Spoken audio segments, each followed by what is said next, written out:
Life ஈஸியாக இருக்காது.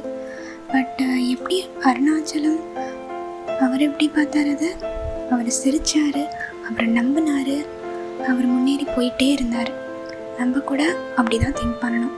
அப்படி பண்ணால் என்ன ஆகும்? நம்மளோட சேலஞ்சஸ் பிகம் ஸ்டெப்பிங் ஸ்டோன்ஸ். அதாவது நம்மளோட கஷ்டங்கள் எல்லாம் நம்மளோட வெற்றி படிக்கட்டாக மாறும். ஸோ நெக்ஸ்ட் டைம் லைஃப்பை டெஸ்ட் பண்ணுறப்போ நம்ம தலைவரோட அருணாச்சலம் படத்தை ஞாபகம் வச்சுக்கோ. சரியா? மேபி சிச்சுவேஷன் ரொம்ப டஃப்பாக இருக்கும், பட் நம்ம மனசுக்குள்ளேயே நம்ம தலைவர் டைலாக சொல்லிக்கலாம். எப்படி? ஆண்டவன் சொல்கிறான், அருணாச்சலம் செய்கிறான்.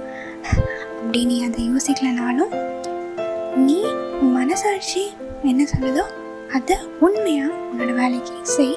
கண்டிப்பாக யூனிவர்ஸ் உனக்கு ஹெல்ப் பண்ணும். So thank you for listening. And